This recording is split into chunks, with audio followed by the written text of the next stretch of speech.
Ya, le vamos a dar. Ahí le puse a grabar. Ya, chiquillo, entonces esta primera parte de la actividad vamos a analizar este paper que fue publicado hace relativamente poquito, que está generando harto revuelo. Y la idea es mirarlo con una mirada crítica para que no nos metan el dedo en la boca y tengamos una opinión formada. ¿De acuerdo? Entonces, no puedo cambiar la diapositiva. ¿Qué pasó?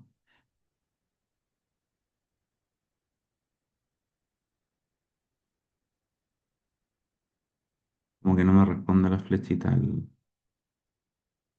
al cambio de diapo.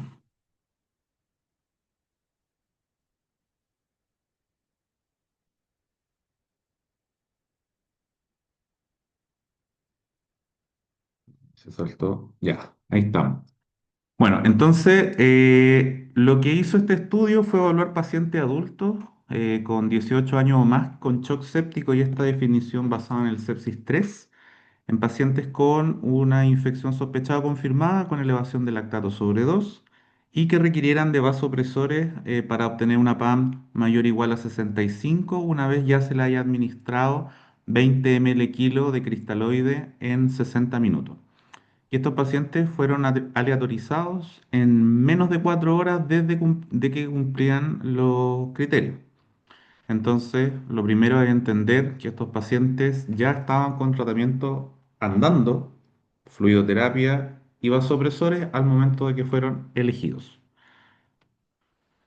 La pregunta que se hace el trabajo es si los adultos con shock séptico, que fueron reclutados las primeras 4 horas, una estrategia de reanimación hemodinámica por hiene capilar, comparada con el manejo habitual, mejora un desenlace jerárquico que incluye a los 28 días tres aristas: mortalidad, duración de soporte vital, estamos hablando de droga vasoactiva, ventilación mecánica y estancia hospitalaria. Y esta intervención se llevó por un periodo de 6 horas. O sea, en palabras simples, lo que estamos evaluando es cómo nos va con el hiene capilar versus el manejo estándar. Y esta es la primera diferencia con el Andrómeda 1, que ¿alguien se acuerda que evaluaba el Andrómeda 1?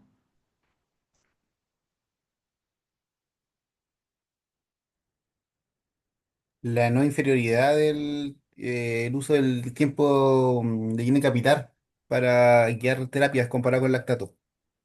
Claro, lo comparo con lactato, ¿cierto? Entonces aquí vamos a hablar de manejo estándar con lo que hacían habitualmente los equipos en sus respectivos centros, ¿ya? Ya sea basándose en su experiencia, en protocolos locales, hagan lo que hagan siempre, yo voy a ver eso versus mi grupo con mi intervención, si me va mejor a mí o lo que están haciendo ustedes hasta ahora.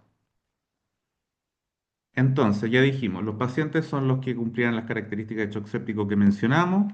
La intervención es la normalización del hiene capilar con corte a 3 segundos. La comparación es con el manejo habitual de cada centro.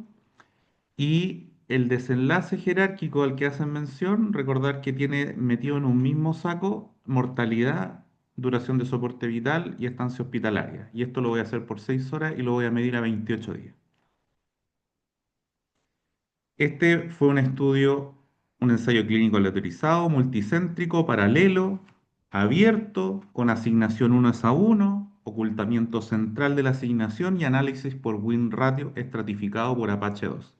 Yo sé que eso suena chino, así que lo vamos a desglosar para entender bien qué hicieron, pero para que se hagan una idea, finalmente ellos aleatorizaron 1.500 pacientes, del análisis quedaron 1.467 y eso se dividió en dos grupos con los números que ustedes ven ahí. Dicen que a los 28 días de los que seleccionaron, finalmente las pérdidas que tuvieron fueron muy bajas.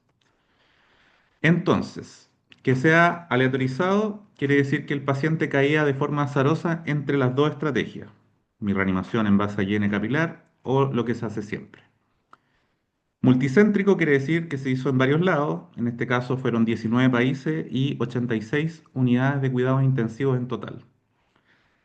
Que sea en paralelo quiere decir que si un paciente entró en una estrategia, perdón, no va a haber crossover, siempre va a seguir en esa estrategia hasta el final de la evaluación.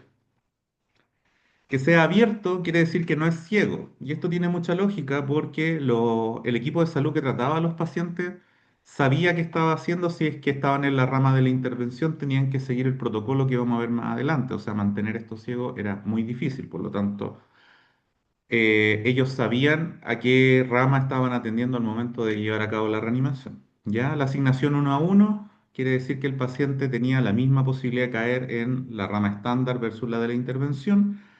Y el ocultamiento central de la asignación quiere decir que si bien el equipo sabía qué rama estaba atendiendo, no tenían que ver ellos con decidir si el paciente que tenían al frente iba a una rama a otro, eso venía de otro lado, de esta parte central, que lo hacían en base a un programa que estaba en la web, ¿ya? Ahora, lo más crítico de todo esto es entender qué es el win ratio estratificado por Apache 2. Básicamente, en los pacientes reclutados lo que hicieron fue estratificar la gravedad de los pacientes que tenían incluido en base a rangos de Apache. Y en base a esa estratificación hicieron pares. Fueron comparando grupos con la misma gravedad en base a esta estratificación, tanto en la rama de intervención como el manejo estándar. Recordemos, el outcome que ellos midieron era un outcome compuesto, pero el análisis que hicieron era de una forma especial. Ellos se ponían a comparar los grupos de la intervención, que para este ejemplo lo vamos a llamar grupo A, con el manejo estándar, que es el grupo B, y lo echaban a competir y buscaban quién ganaba. Por ejemplo, si en el grupo A el paciente sobrevive y en el grupo B el paciente se muere, el paciente, o sea, el grupo A suma una victoria, el grupo A gana. Y hasta ahí se detiene el análisis. Avanzamos, por ejemplo, si ambos sobreviven. Se mira el siguiente criterio. Entonces, ¿quién necesitó menos días de soporte? Si ambos sobrevivieron, el que tenga menos días de soporte es el que gana y suma una nueva victoria. ¿Qué pasa si en mi análisis ambos tuvieron y siguen empatados? Pasamos al tercer criterio. Y aquí vamos a evaluar la estancia. ¿Quién estuvo menos en el hospital? Finalmente, lo que se hace es que se cuentan todas las victorias del grupo intervención versus todas las del grupo estándar y se genera una división que no es nada más que una relación entre estos números. Y la lógica dice que si este ratio es mayor a uno, la estrategia A es la mejor. Si están iguales, si es igual a uno, son igual de efectivas. Y si es menor a uno, parece que el cuidado estándar era mejor que mi intervención. Entonces, así para que se hagan una idea, tras emparejar por Apache, si el grupo de la intervención tiene 120 victorias versus el estándar solo 100, el ratio es de 1,2 y eso se interpreta como que hay 20% más de probabilidad de ganar en este outcome de jerarquía de desenlace. ¿Se entendió? Sí, Chicos, sí, sí, se entendió. ya. Es medio Sí, sí se entendió. enredado, pero si entendemos esto, podemos seguir adelante. Aquí, Doc, Entonces, para poder hacer el win ratio, tiene que ser eh, equivalente el número de integrantes en cada grupo, ¿cierto? O sea, si hay 200, 200 tiene que ser en cada uno, porque, ¿o no? claro, lo que yo miro son, divido en distintos grupos A y grupo B, pero cuando yo comparo a alguien de un grupo A con alguien de un grupo B, tengo que asegurarme que estén en el mismo estrato de Apache para decir que esta comparación tiene la misma gravedad. Entonces yo Ya, pesco dos personas que tengan la misma gravedad y comparo quién gana, primero en mortalidad, luego en soporte vital, luego en estancia. Y esa comparación que hago uno a uno, yo digo, ah, ya, el A, en este caso reanimar por higiene capilar, suma una victoria. Y eso, todas las victorias las meto a un total. Pero las comparaciones son entre grupos de misma gravedad. Eso es lo más importante entender. ya. Y al final lo que hago es sumar todas las victorias que tengo en mi grupo. Ya, ok, ok. ¿Ya? Entonces, respecto a la intervención, había ellos llamaron Tiger, que esto es como el tratamiento del TEC, pero aquí son solo dos pasos. En una primera instancia, ellos veían la presión de pulso, o sea, la sistólica menos la diastólica. Y como hemos conversado con algunos de ustedes en los turnos, esto es nos da una idea del gasto cardíaco que pueda tener este paciente. Entonces, si el paciente tenía una presión de pulso menor a 40, lo que hacían era evaluar la respuesta a fluidos y si el paciente era respondedor a fluidos, se le administraban bolos de 500 cc. Y después de que se le administraba el bolo, se evaluaba si normalizaba el llene capilar, o sea, tenía menos de 3 segundos. Esto yo solo lo podía hacer hasta un máximo de 1000 o si perdía la evaluación de respuesta a fluido. Si la presión diastólica era menor a 50, pero la de pulso era mayor o igual a 40, lo que hacían era titular la noradrenalina para que ese paciente tuviera diastólicas mayor a 50. O sea, en palabras simples, si yo estimo que el gasto cardíaco es bajo, veo si se lo puedo levantar con fluidos. Y si la diastólica es baja, habla de baja resistencia vascular sistémica, le subo la nora. Eso en el grupo 1. Si con esto yo no lograba normalizar el llene capilar, me pasaba a la fase 2, el Tier 2, donde incorporan una evaluación con eco para descartar disfunción del ventrículo derecho, del ventrículo izquierdo, y si la encontraban hacer un manejo dirigido. Si el llene capilar sigue normal, se vuelve a reevaluar la respuesta a fluido. Y se podía permitir en este punto dar más fluido hasta meta de límites de seguridad. Eso quiere decir, si el paciente yo le estoy dando fluidos, pero presentaba deterioro ventilatorio, signos de congestión a la eco, aumento de la presión venosa central, yo ya no le daba más fluido, porque ya no importaba si era respondedor, ya no lo estaba tolerando. Si con esto no lograba, ya tenía la diastólica sobre 50, pero el paciente seguía teniendo el llene capilar enlentecido, a los pacientes hipertensos crónicos se le hacía un test de PAM, que en vez de ser una meta de 65, se elevaba la meta a 80-85 y se le dejaba así por una hora y se volvía a evaluar. Si el paciente persiste con el llene capilar, nos devolvemos a la meta de 65, dijimos, este test de PAM no funcionó y le hacemos un test de dobutamina de nuevo por una hora. Y siempre la meta es mantener el llene capilar menor a 3 segundos. Si en cualquiera de las fases el llene capilar se normalizaba, se detenía la reanimación y se mantenía una monitorización horaria. Entonces, aquí lo que estamos viendo ahí en la flechita, el paciente entra en el taller 1 después de la reanimación inicial. Si tenía el llene capilar normal, se le miraba la presión de pulso. Si este estaba bajo, se evaluaba si respondía a volumen. Si respondía a volumen, se le daba hasta un máximo de 1000. Y si normalizaba, el llene capilar entraba en monitorización horaria. Si la diastólica en algún punto era menor de 50, se le titulaba la nora. Y si normalizaba el llene capilar, se seguía monitorizando. Ahora, ¿qué pasa si pese a todo esto el paciente no normalizaba el llene? Se pasaba al taller 2. Se buscaba la disfunción en la ecografía y si se encontraba, se le daba tratamiento específico dependiendo de lo que encontraran o se evaluaba la respuesta a fluido.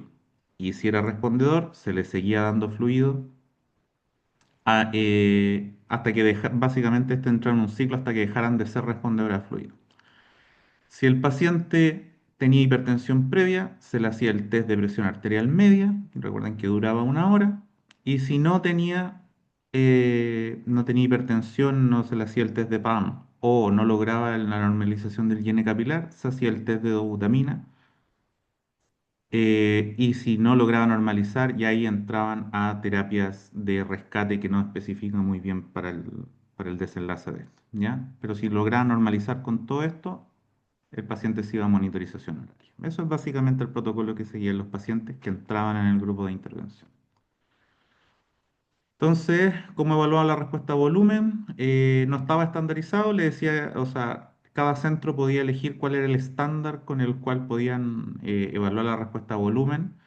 Incluso tampoco se limita si podía hacer uno o más métodos, pero dentro de lo que se reportó se utilizó el test de elevación de pierna, ya sea medido por delta PP o por medición de BTI, oclusión de final de expiración, medición del volumen sistólico, variación del delta PP.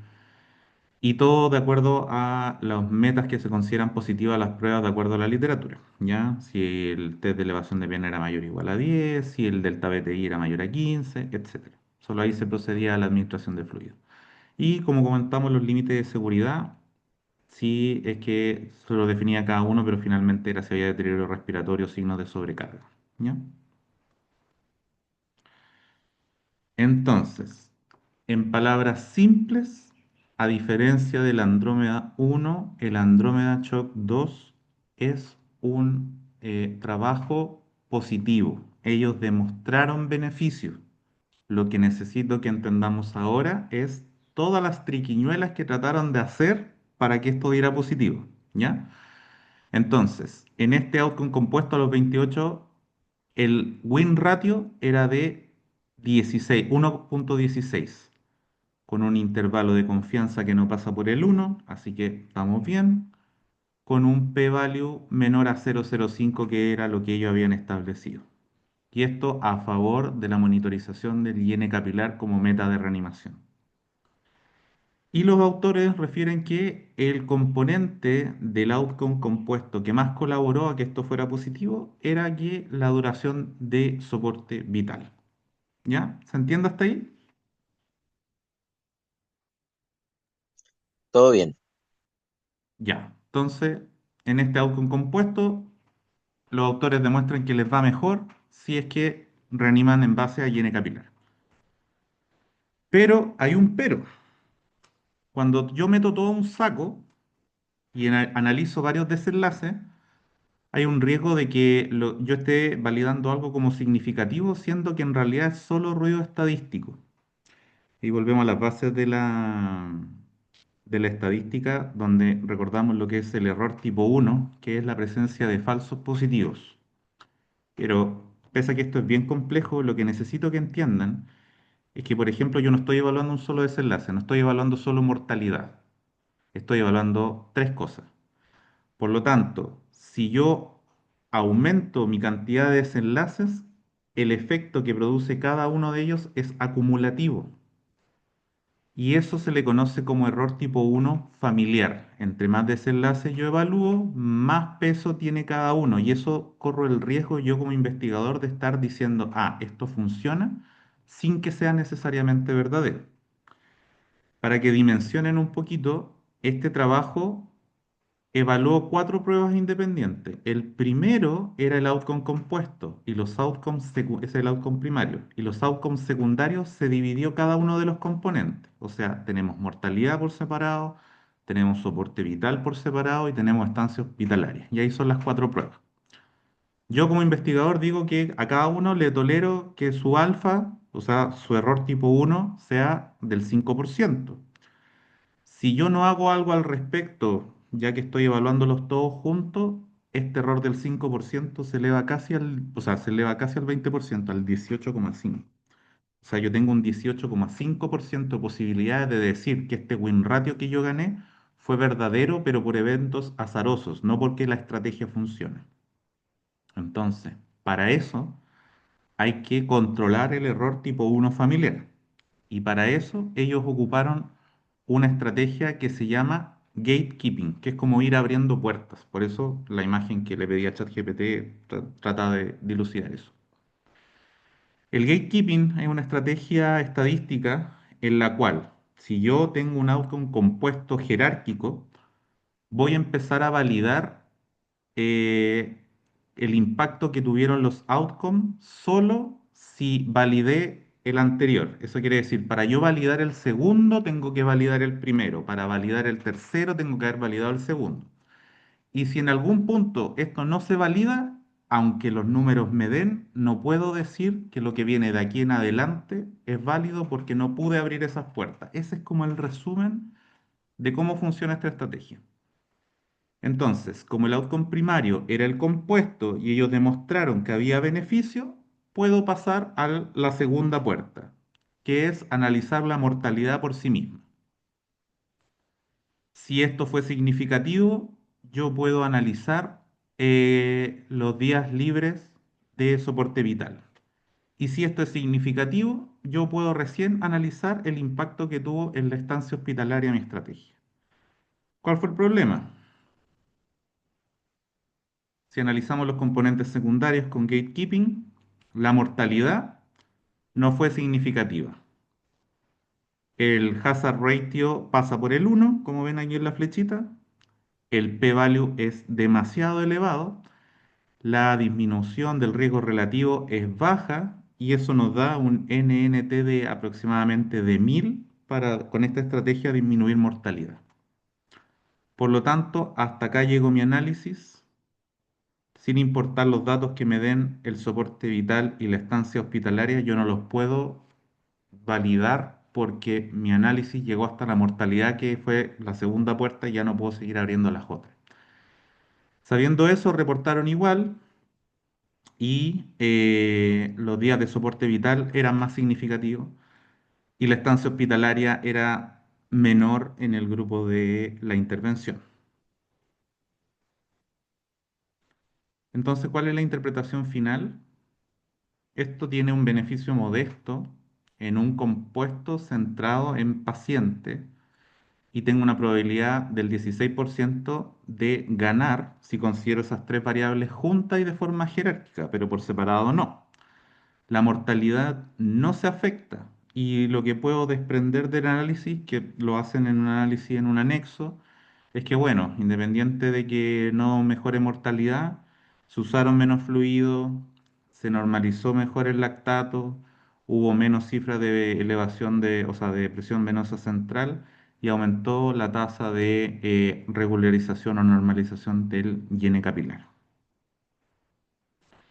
Entonces, la pregunta que tengo para ustedes es si independiente del revuelo que generó este estudio, que es súper grande, es si lo que nos dice nos cambia conducta o no.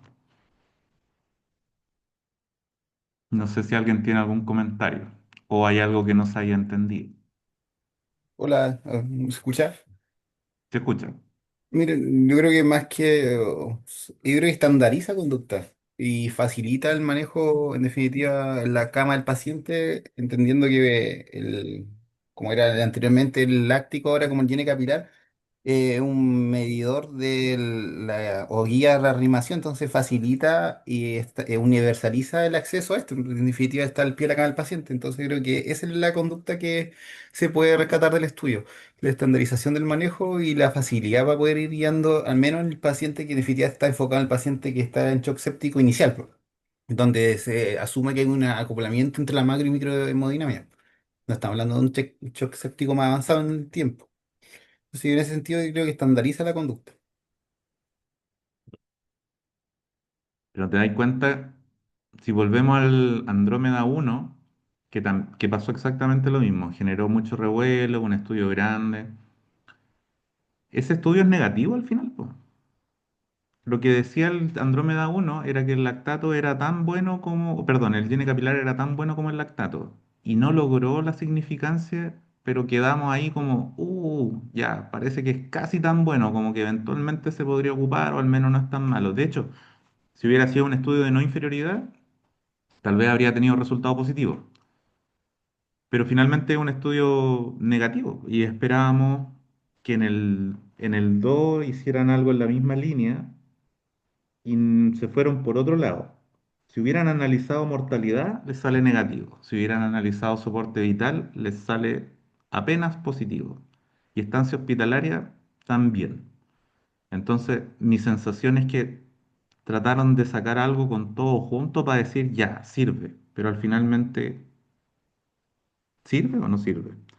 Lo que yo rescato de esto es que el análisis de cómo fueron manejando el shock tiene mucho sustento fisiopatológico. El ver si puedo elevar el gasto cardíaco con volumen, si el paciente es o no respondedor, si los tolera, si basta ver una PAM baja, perdón, una diastólica baja para pensar en aumentar los vasopresores. Se metió ahí con el test de PAM que ya se había visto en un estudio anterior. Y bueno, ocupó el eco, que a diferencia de lo que hicieron en el Andrómeda 1, meterle la dopamina era como, no tenían basado en qué, como que no funcionó la nora, ya metámosle dobuta. Pero aquí buscaron algo, trataron de mirar el corazón y si había disfunción, bueno, test de dobutamina, tiene más sentido, incorpora la ecografía en la reanimación. Eso, sin duda que es un aporte también, porque estandariza eso.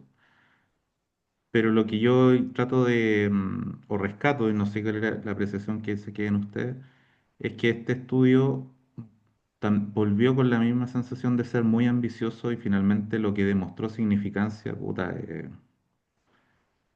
casi marginal. No sé qué opina el resto.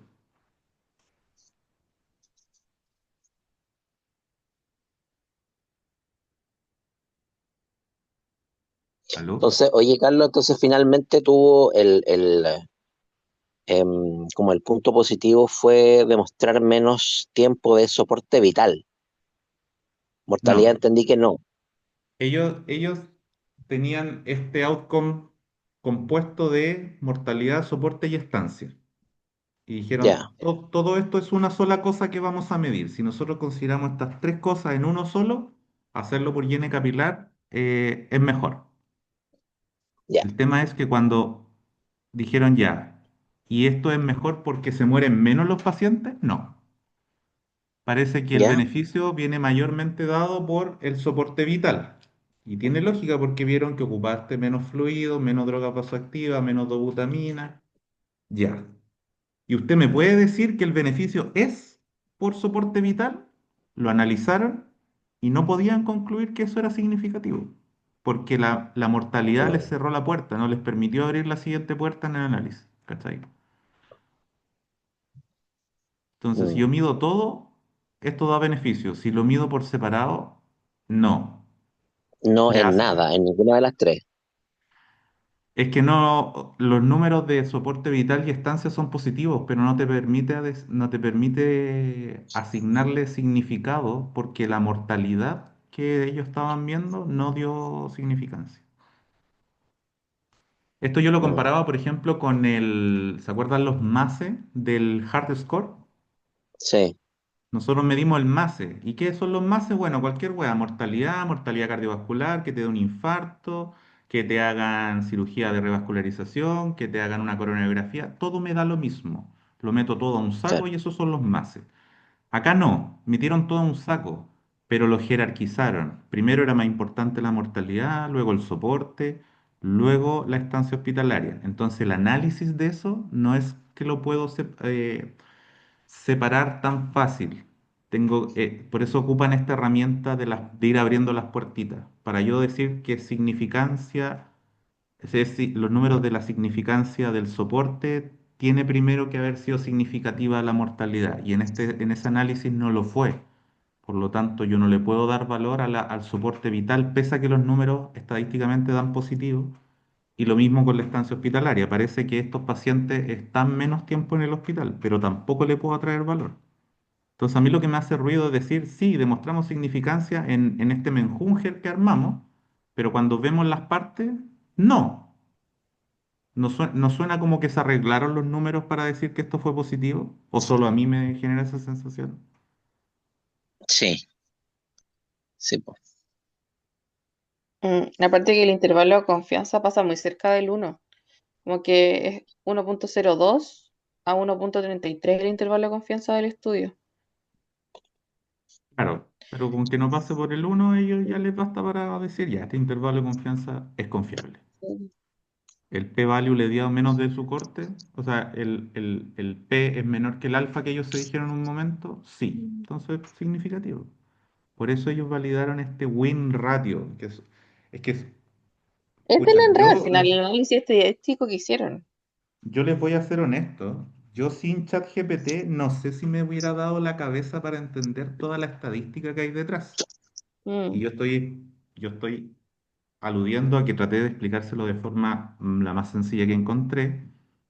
Pero dense el trabajo de darse una vuelta, porque suena mucho a que los números que tenían los maquillaron y encontraron una herramienta de presentar sus datos para decir esto fue significativo. Mm. Y ahí es donde viene donde viene la pregunta, pues, si esto va a cambiar conducta o no, si nos ofrece algo que vaya fuera de lo que ya hacemos.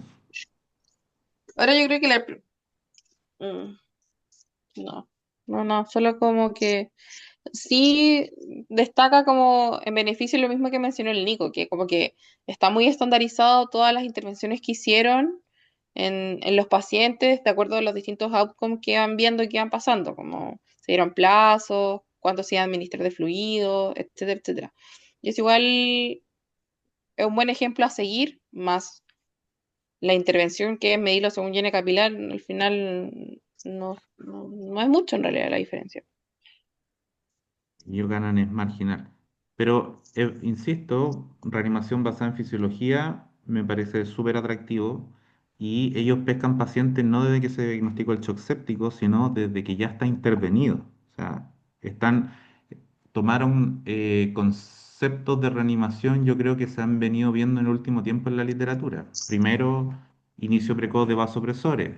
Segundo, administración juiciosa inicial de cristaloides. Ya no estamos hablando 30 cc kilos. Ellos fueron mucho más marginales, le bajaron un poquito esa meta.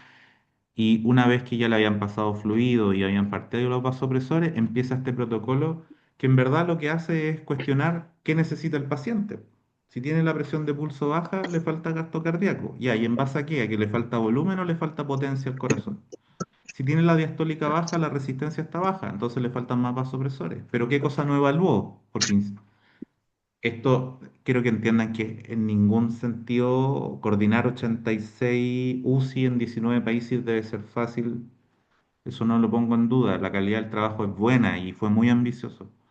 Pero, por ejemplo, ellos no evalúan si el paciente no tenía la diastólica baja porque le faltaba un segundo vasopresor, pues solo le subieron a la nora. Eso no lo sabemos. Pero sí se lo cuestionaron. Este paciente tiene la resistencia baja por diastólica baja, entonces subámosle a los vasopresores. Tal vez le falta PAM porque era hipertenso. Ese es otro concepto de otro estudio, el sepsis PAM. Ya, ¿funcionó? No, no funcionó. Entonces miremosle el corazón. Tal vez ya tiene vasopresores, ya tiene fluido, tal vez lo que le falta ahora es inotropismo. Y si encontramos algo que nos dice que le falta inotropismo, le partimos dobutamina, que está disponible en todos lados y tiene ese objetivo. Eso está a la raja. Eso es estandarizar el cuidado de una forma muy racional. Y eso yo me quedo con eso y eso no se lo critico. Pero el maquillaje que para que diera positivo, eso a mí me genera ruido. Bueno, chicos, eso tenía que contarle. No sé si alguien tiene un comentario más para que continuemos con la actividad.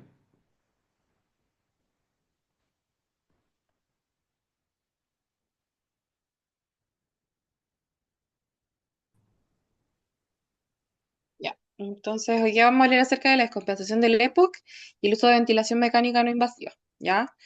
Acá tenemos un caso tipo, un paciente de 54 años con antecedente de tabaquismo de larga duración, disneico, y consulta por un aumento de la frecuencia de la tos, cambio en el color basal del esputo de varios días y dificultad respiratoria leve. Está con una frecuencia respiratoria de 28, saturando 86, ambiental y uso de musculatura accesoria y disminución de ruido respiratorio bilateral con sibilancias leves al final de la expiración.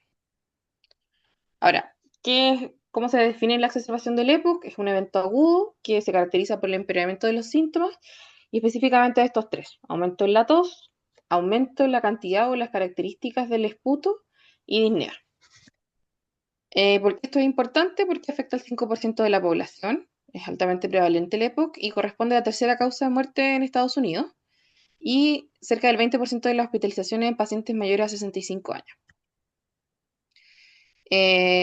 Básicamente la enfermedad pulmonar obstructiva crónica es el resultado de una obstrucción progresiva de la vía aérea que genera síntomas inflamatorios crónicos, ¿ya? Y que tiene dos principales como orígenes. Uno es la bronquitis crónica por inflamación de la vía aérea y el otro es el enfisema, donde hay una destrucción de la pared alveolar.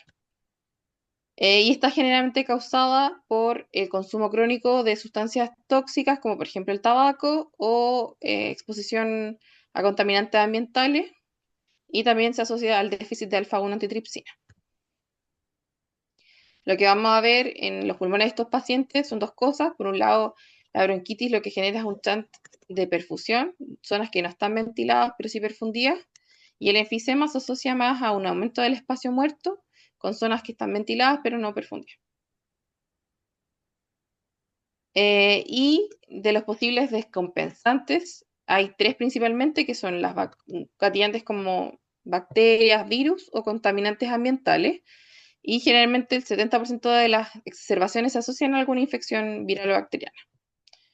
Entonces, ¿qué ocurre? Usualmente el paciente con EPOC tiene una vía respiratoria que está inflamada y con este desencadenante se inflama aún más esta vía aérea. Entonces, usualmente de forma basal, los pacientes tienen inflamación sistémica, limitación del flujo respiratorio y se asocian generalmente a comorbilidades cardiovasculares por la sobrecarga que hay en el corazón derecho. Pero cuando hay una exacerbación, aumenta la broncoconstricción, el edema y el mucus, que exacerban los síntomas, se limita aún más el flujo expiratorio y hay una hiperinsuflación dinámica que genera la disnea del paciente. Dijimos que de las primeras causas descompensantes están los microbios, ya donde el primer lugar le llevan las bacterias, entre el 40 y 50% de los casos, donde puede ser Haemophilus influenzae, Streptococcus pneumonia, Moraxella catarrhalis o Pseudomonas aeruginosa. Y en segundo lugar vienen los virus, sobre todo la influenza y el rinovirus. Y en tercer lugar, algunos agentes atípicos como la clamidia neumonía o en algunos casos el no infeccioso. Entonces, ¿qué desencadenantes hay que tener en consideración?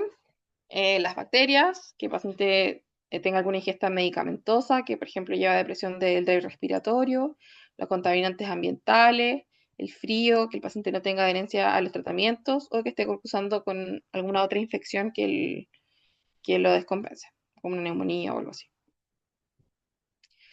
Aquellos pacientes donde tenemos que prever que vamos a tener pronóstico, en general, cuando lo evaluemos, es aquellos pacientes que sigan fumando, que estén desnutridos, que tengan antecedentes de VIH, y sobre todo en etapas avanzadas, que sean pacientes masculinos con baja masa muscular, que usen oxígeno domiciliario y que tengan cardiopatías asociadas.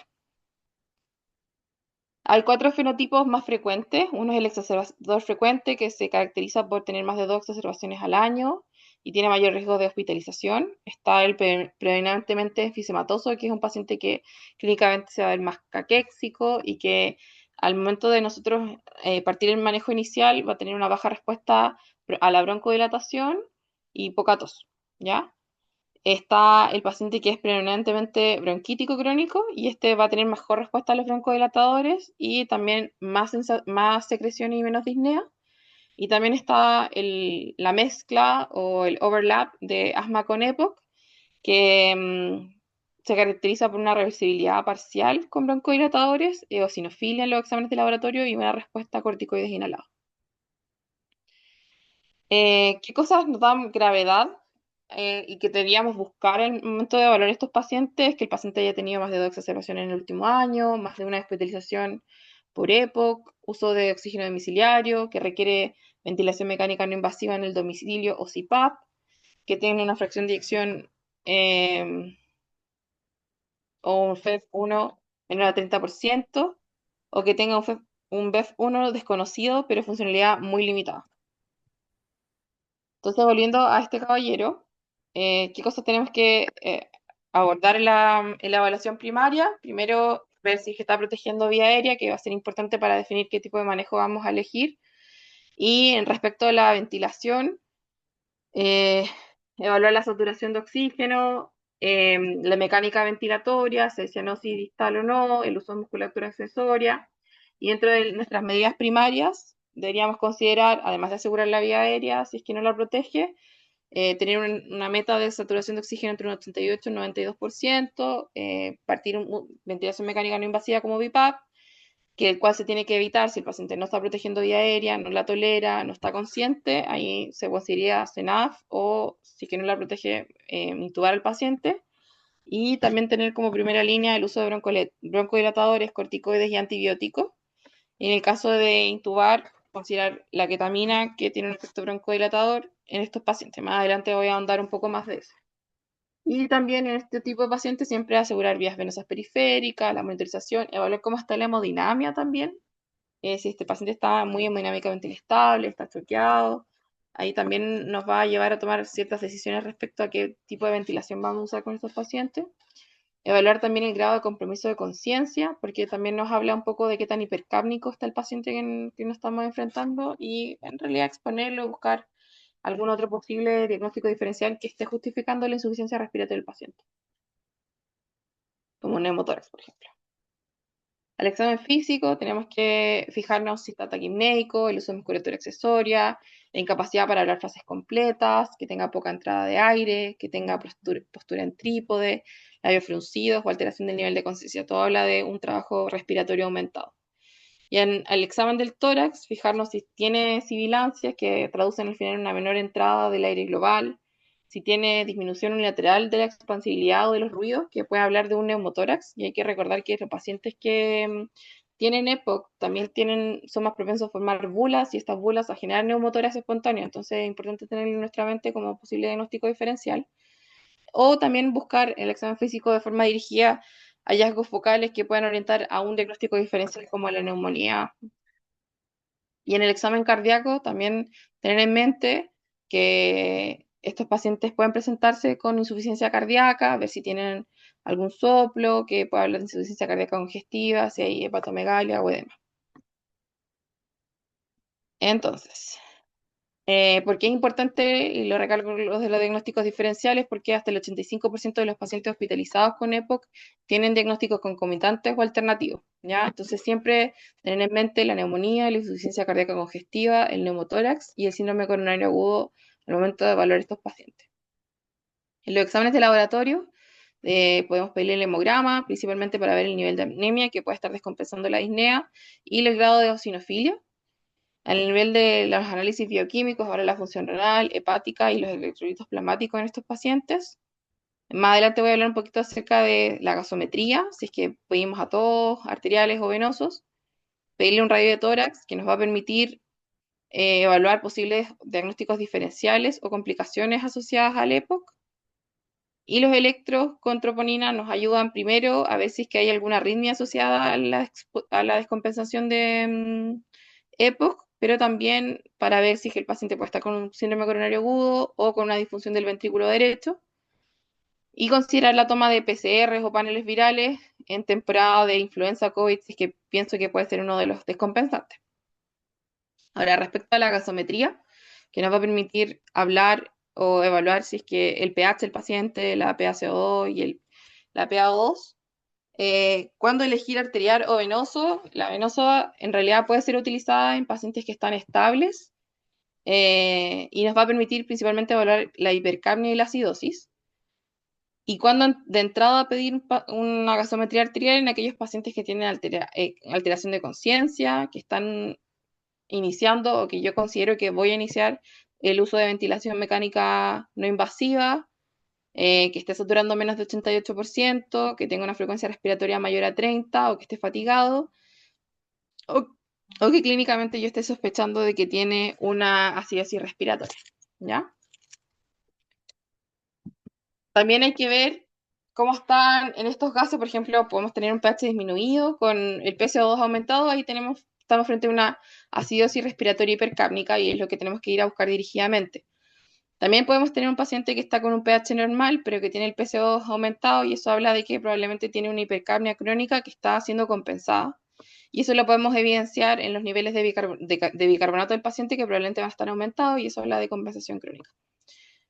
Y cuando la PaO2 es menor a 60, nos habla de que tenemos un paciente que está con una hipoxemia significativa y es importante considerarlo.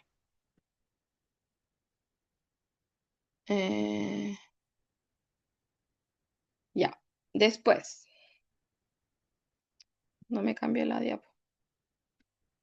Ya. Le tomamos cultivo de puto a estos pacientes. En realidad, no a todos. Hay que considerarlos en pacientes que tengan antecedentes de fracaso de tratamiento o que hayan estado hospitalizados recientemente, que yo crea que voy a intubarlo. Y es importante considerar que en nuestro setting de urgencia es difícil la obtención de una muestra adecuada. ¿Ya? ¿Qué otras trampas hay asociadas a los exámenes que podemos solicitar? Considerar que el dímero D en realidad solo lo deberíamos solicitar en caso de sospecha de que el paciente tenga un TEP, porque si no vamos a tener muchos falsos positivos, lo que lleva a tomar imágenes innecesarias. Y por otro lado, el ProBNP puede estar elevado en estos pacientes por la distensión que hay a nivel del corazón derecho, ¿ya? Entonces, que es importante no confundirlo con que el paciente tenga una insuficiencia cardíaca como izquierda. La radiografía de tórax, como lo mencioné, tiene poca sensibilidad para las exacerbaciones agudas como tal, pero sí nos ayuda a identificar las complicaciones comunes y los síntomas similares. Entonces, nos sirve para buscar dirigidamente neumotórax, neumonía, congestión pulmonar.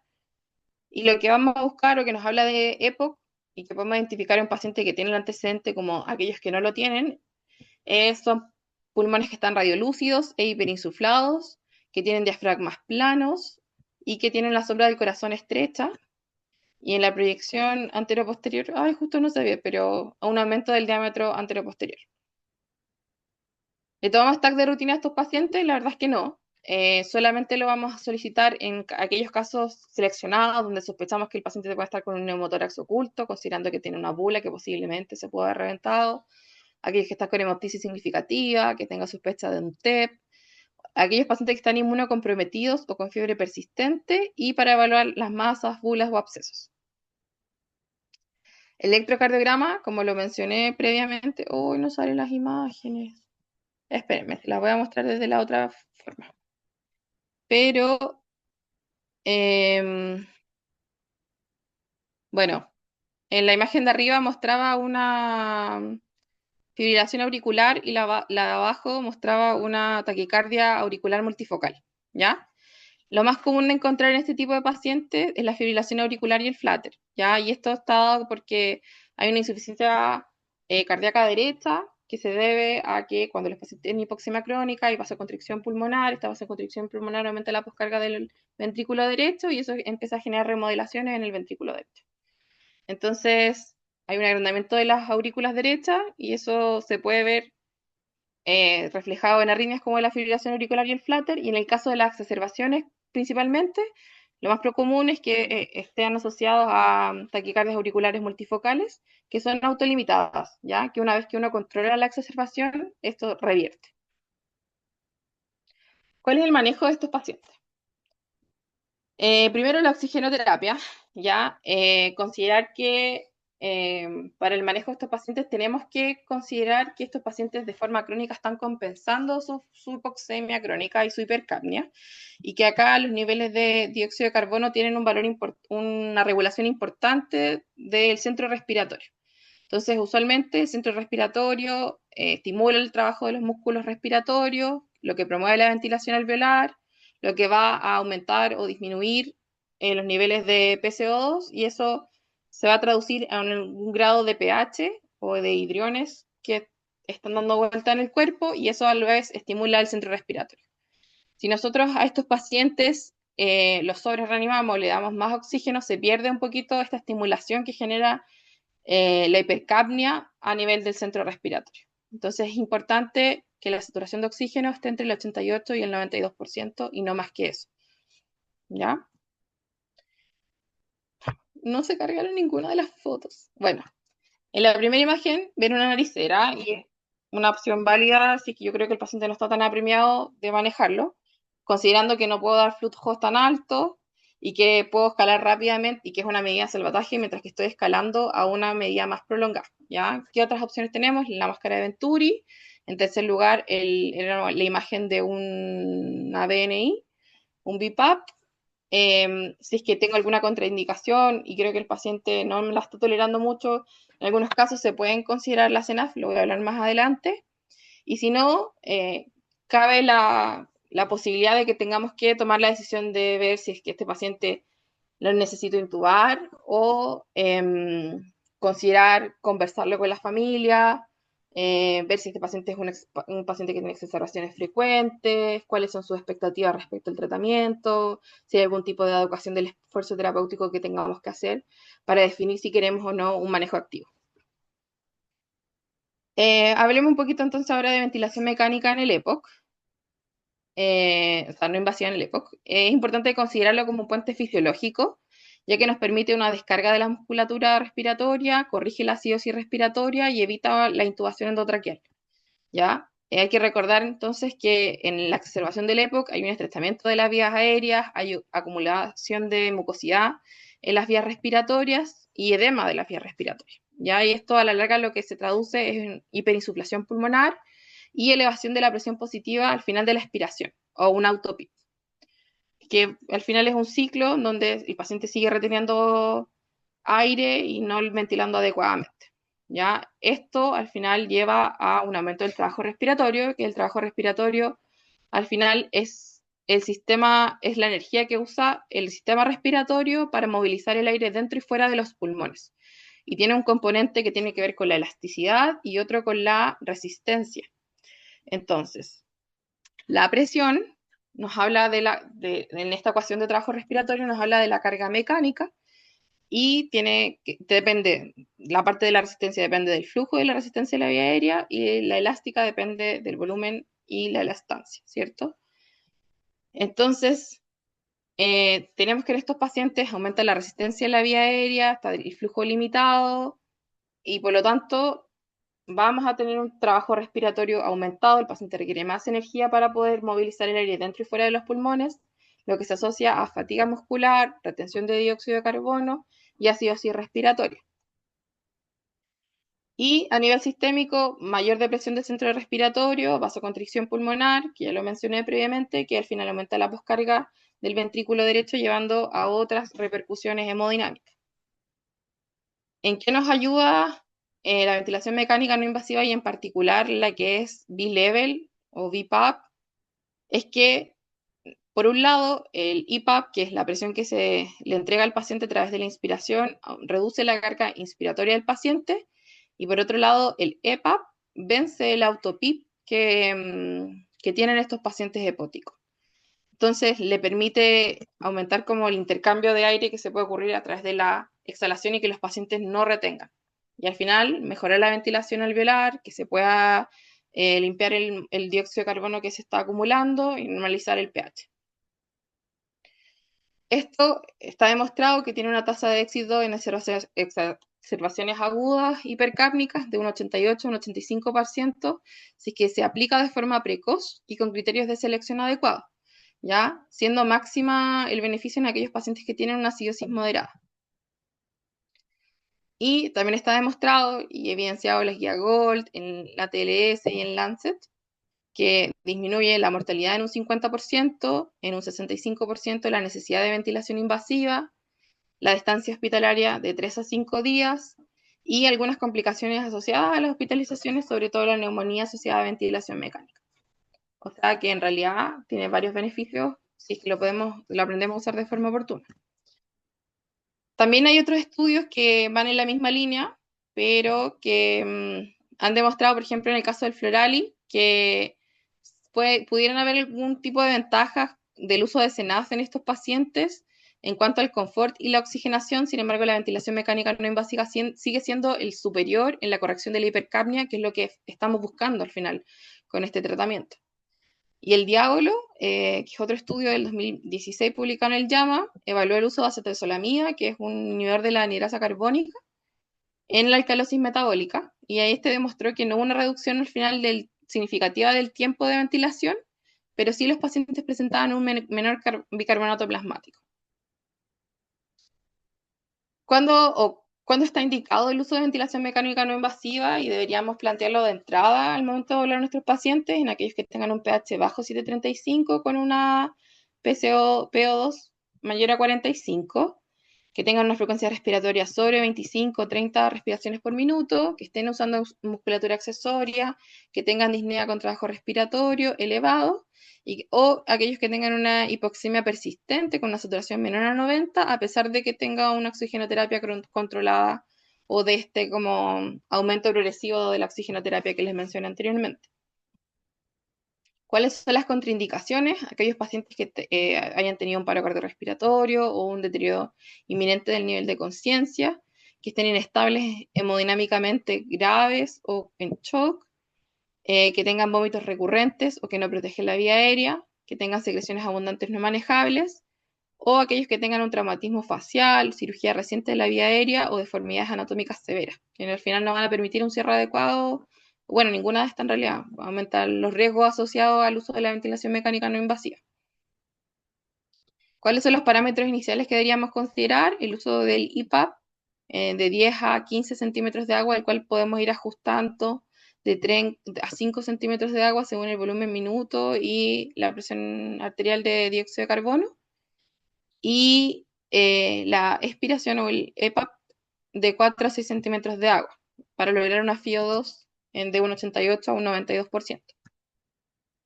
¿Cuáles son los criterios de éxito? Que a la reevaluación, que puede ser desde los 30 a los 120 minutos, el paciente mejoró su pH, disminuyó su frecuencia respiratoria bajo 25 respiraciones por minuto, disminuyó la disnea y logra una saturación de oxígeno mayor a 90 con FiO2 menor al 35%.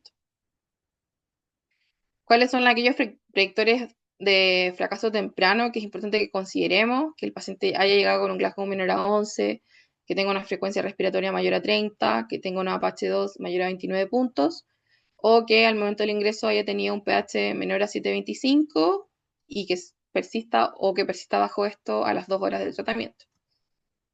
Y ahí es cuando tenemos que hacernos la pregunta si es que este paciente efectivamente es ventilable y si decidimos que lo vamos a ventilar, considerar que es un paciente que necesita una preoxigenación cuidadosa sin hiperoxigenación, preferir ketamina como broncodilatador porque tiene un efecto broncodilatador, que también tiene importante que lo consideremos y que también nos va a ayudar un poquito a manejar las presiones del paciente y considerar además que deberíamos usar el tubo endotraqueal de mayor calibre posible, idealmente desde 8 hacia arriba, porque el tubo endotraqueal también aumenta la resistencia en la vía respiratoria.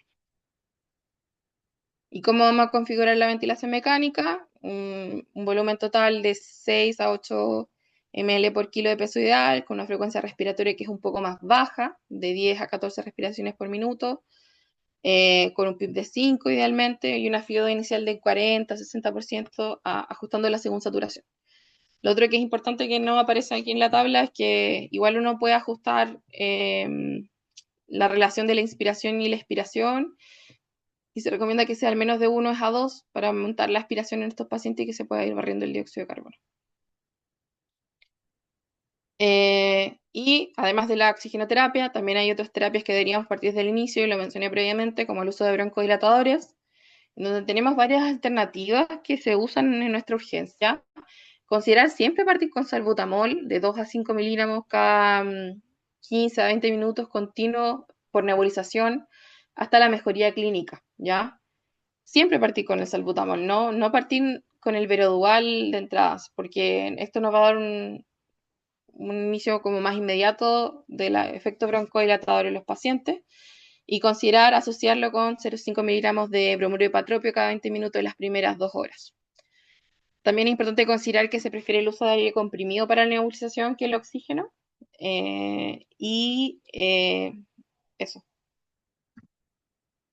Otra alternativa y caballito de batalla que a mí últimamente me ha gustado mucho usar es el uso del magnesio, sobre todo el sulfato de magnesio, que relaja el músculo liso bronquial y que se ha evidenciado que logra reducir la hospitalización en comparación al placebo en este tipo de pacientes, y que también logra reducir la duración de la estancia hospitalaria en casi 3 días. ¿Ya? De hecho, tiene un NNT de 7 para prevenir una admisión hospitalaria, lo que es bastante beneficioso. Por otro lado, el uso de corticoides, que nos ayudan a acelerar la recuperación, mejorar la función pulmonar y reducen el riesgo de recaída de estos pacientes. Es importante saber que acá podemos usar alternativas que sean vía oral y endovenosa, ¿ya? Si el paciente tolera vía oral, considerar el uso de prednisona 40 miligramos por 5 días. Y si es que el paciente está en ventilación mecánica no invasiva o está con mala tolerancia oral, ahí considerar el uso de algo endovenoso, como por ejemplo la dexametasona o la metilprednisolona. No hay diferencia significativa en el uso de uno por sobre el otro, pero sí en los corticoides endovenosos hay mayor riesgo de hiperglicemia. Entonces, igual considerarlo. Y los corticoides sistémicos para las exacerbaciones agudas del EPOC tienen un NT de 9 para ayudar la prevención de la falla de tratamiento, pero considerando que tiene un número necesario para dañar de 6 para los efectos adversos de los corticoides. Antivirales y cultivos, considerar el oseltamivir en aquellos pacientes donde no se está en manifestación de influenza, temporalidad de influenza, y el paciente consultó con síntomas las primeras 48 horas. Ahí sí o sí considerar la toma del panel viral y partir el oseltamivir si es que el paciente está en una de las poblaciones de riesgo. Si no me equivoco, no tenemos ni nirtamivir ni ritonavir, pero también sale como sugerencia para el COVID-19. Ya hablamos un poco acerca de cuándo tomar el cultivo de esputo, que no es algo estándar para todos los pacientes, y que en general el cultivo de esputo tiene baja sensibilidad y valor clínico en la exacerbación común. Respecto a los antibióticos, son importantes, tiene un NT de 8 para salvar vidas en estos pacientes y de 3 para prevenir las fallas en los tratamientos.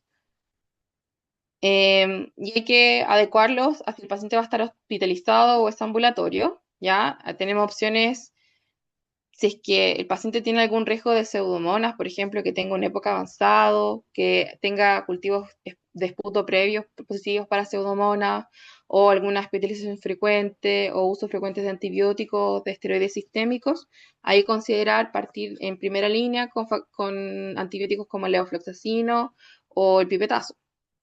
Sin embargo, si el paciente no tiene ninguno de estos factores de riesgo, considerar partir con ceftriaxona, es bastante adecuado, ¿ya?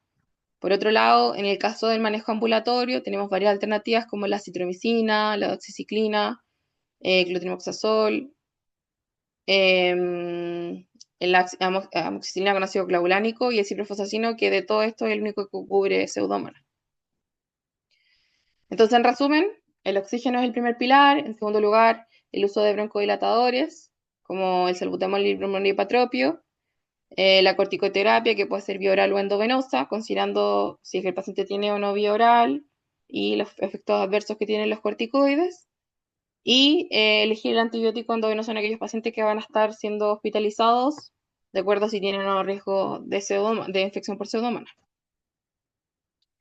¿Todos los pacientes se hospitalizan? La verdad es que no.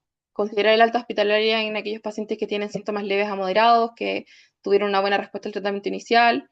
Y acá algo que es importante implementar es el test de caminata. Ver si el paciente logra una caminata sin desaturación y sin requerimientos de oxígeno es suficiente para poder mandarlo a la casa de forma tranquila. Pero sí es importante recomendar que el paciente se vaya a la casa con broncodilatadores, con corticoides, con control de los descompensantes y un control en APS en los próximos 7 días. ¿A quienes vamos a ingresar a piso? A aquellos pacientes que tengan síntomas persistentes, hipoxemia con esfuerzo, falla del tratamiento inicial. Y en UCI, aquellos pacientes que estén intubados con inestabilidad hemodinámica, con acidosis respiratoria severa, shock o necesidad de ventilación mecánica no invasiva con alta probabilidad de falla. Como lo mencioné previamente, la prueba de caminata como criterio práctico para decidir la alta versus la hospitalización es importante que lo usemos. Y eso. Muchas gracias. Bien, súper. Bien completa la presentación.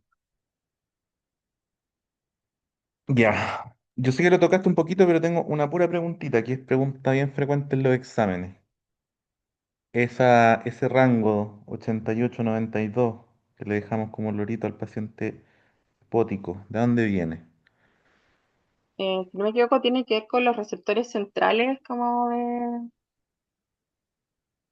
de como el bulbo raquídeo que tienen que ver con el drive respiratorio, ¿no? Este es un mecanismo más, no es el principal. Estos pacientes habitualmente retienen CO2, por lo tanto, como que dejan o se desensibilizan al, a la acidez de la sangre y empiezan a responder o son más dependientes de la hipoxemia, pero ese no es el mecanismo principal. ¿Alguien más puede Mm. ayudar a la Ro? ¿O alguien sabe algo?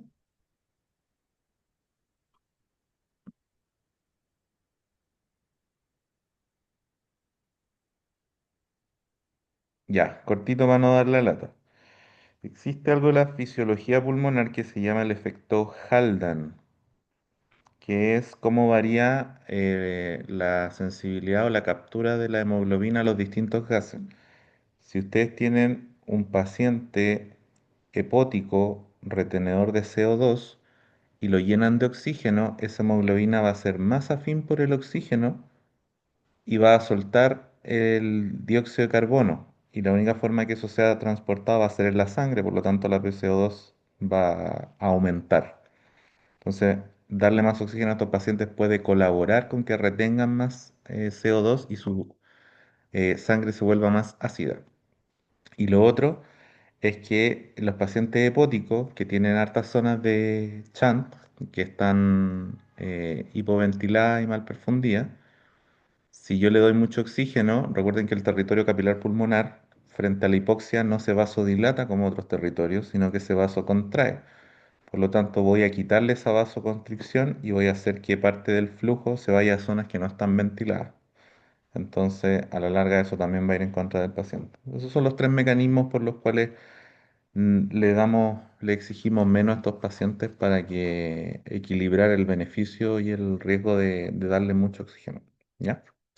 Super Rob, muchas gracias. Venimos con Gracias. Nico.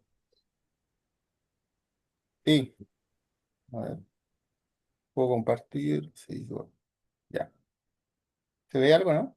Harto más breve que la presentación anterior. En definitiva, lo que busqué fue la evidencia del uso de la lidocaína en la secuencia rápida de intubación en el contexto de urgencia. Entonces y en paciente adulto. Entonces aquí se excluyeron todo lo que es paciente, la secuencia de intubación en paciente en pabellón y los pacientes pediátricos. Vamos a hablar.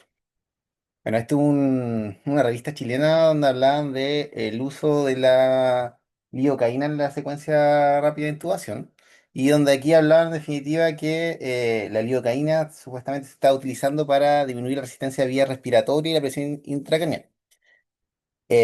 Ahora salió este estudio mexicano que mostró en una revista que hicieron un metaanálisis de distintos, en definitiva, obviamente, estudios para evaluar qué tan cierto era los beneficios que tenía la lidocaína, en especial en el disminuir la respuesta adrenérgica de la laringoscopía en el setting de urgencia. Entonces, ¿cuál fue el objetivo principal de este metaanálisis? Evaluar el efecto de la lidocaína sobre la PAM. Y aquí vamos a ir viendo en definitiva los estudios. Acá se utilizaron o buscaron distintas fuentes de datos que le vamos a revisar y sacaron total 64 estudios y después fueron excluyendo de acuerdo a el setting en el cual se realizó el poder estadístico hasta que llegaron a un valor de solamente 3 estudios que cumplían con los requisitos de calidad que se habían planteado. La búsqueda se utilizó tuvieron buscadores como el PubMed, Google Scholar, Scopus y Central. Y como he dicho, llegaron a 13. Y sacaron 11 artículos, algunos por la calidad metodológica. ¿Qué es lo que nos muestra acá?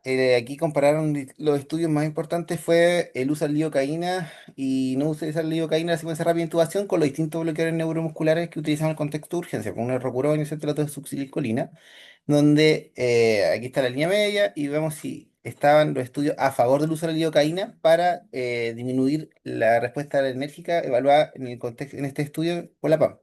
Acá se dan cuenta pasa por el cero, entonces no tiene un efecto como significativo el uso de la lidocaína, el usar o no lidocaína para disminuir la respuesta enérgica y después lo estudiaron nuevamente y se dan cuenta que también pasa por el cero. Entonces, hicieron preinducción y postinducción los valores de la PAM y se dan cuenta que no hubo ningún cambio entre utilizar o no la lidocaína en este contexto. El cuento corto, en la lidocaína, el único que cambió la diferencia de la PAM fue de 2,6, o sea, de 65 a 68. Pero eso no es significativo. Eh, con la conclusión de este metaanálisis, en definitiva, es que no hay una diferencia entre utilizar lidocaína o no en los pacientes.